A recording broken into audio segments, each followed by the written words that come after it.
Do you ever feel like you're just pretending to be an adult and you live in terror of the day that people find out that you are only pretending and don't actually know what you're doing in this world? Yeah, everybody feels that way because everybody's pretending, and shame is what makes us pretend. See, guilt is I've done wrong, but shame is I am wrong.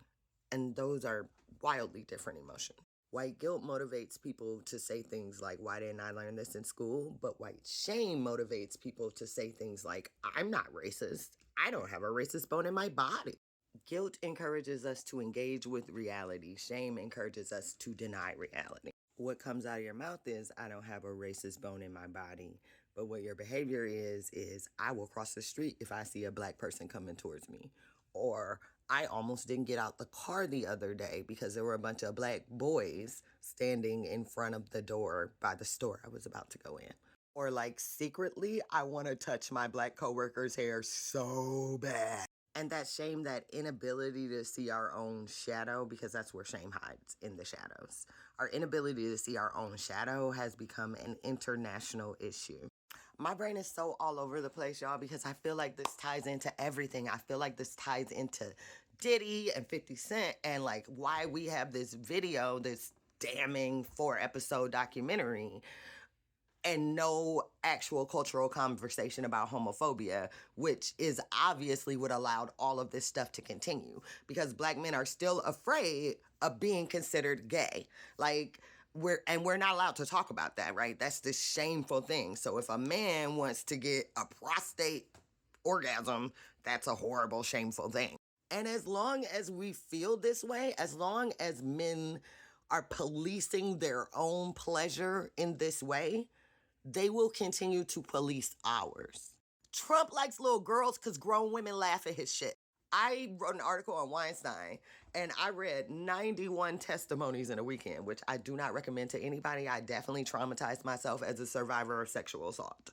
But when I read these, a pattern started emerging. And it was like the women who mocked and ridiculed him and treated him like the child he was acting like were the ones that he left alone. Like, they were the ones that were like one lady, she was a model, and she came out of the bathroom and he was there naked in front of her. He flashed her and she was like, she cracked up laughing. And then she was like, and I said in my sternest mom voice, put your pants back on, Harvey.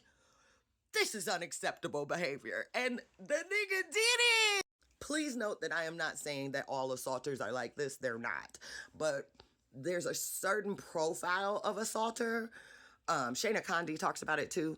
There's something about powerful men that makes them, it's like they have power, but they know they didn't earn it. And so the shame is making them feel not enough, no matter how much money they have, no matter how much success they have, no matter what house they live in. If they live in the house, the best house in the country, for example, they still don't feel like that's good enough, right? And then they have to cover that house over with platinum and gold to make it feel like they deserve to be there, and slap their name on everything to make it feel like they deserve to be there. And still on the inside is the little boy who's like, I don't deserve any of this. I stole it. I have done horrible things in my life. And that shit, like the real inner child is the one that's speaking when he says shit like, I don't think I'm gonna go to heaven. We don't think so either. Okay, and because white men are granted a higher level of sexual freedom is why I think there's this anomaly with white gay men, because white gay men are the only demographic that make more than their heterosexual counterparts. The only one.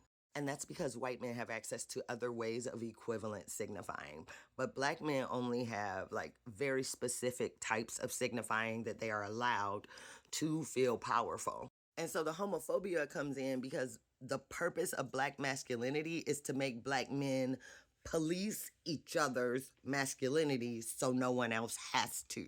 And the reason why this is so critical is because everybody wants to be like black people, because we're cool. We're just cool. So if black men were then to adopt things like social emotional learning, right? Or learn how to do things like power share, or, focus on collective interdependence instead of competition for dominance, then everyone would want to do that because Black people are cool and what we do is what everyone wants to do. So within the Black community, especially, homophobia functions as a mechanism for control. And that mechanism ties into religion, it ties into politics, it ties into public image, and so many other things. That's why, as a public, we don't care what Diddy did to Cassie. We only care about the gay shit. And that's wild to me. But then again, it also makes sense because it's tied to that level of misogynoir where women's bodies, particularly Black women's bodies, are undervalued by the entire country and then undervalued by men. I have a series about this. If you want to check it out, it's called, what is it called? It's called Hip Hop is Black Royalty. I'm going to have to come up with better names for this shit. And so the policing of masculinity through shame is what creates these violent situations. Because men, there's this whole chart, the whole emotional chart I showed you, right? And they're like, men, you can have this slice right here. You get anger. That's it. That's it. Everything else is feminine. Is this stupid? Is this a brain dump? I don't know. I'm having a problem. I'm really having a problem since I hit 10K. I really feel like I don't know. I'm in my head and I don't feel like I'm saying the things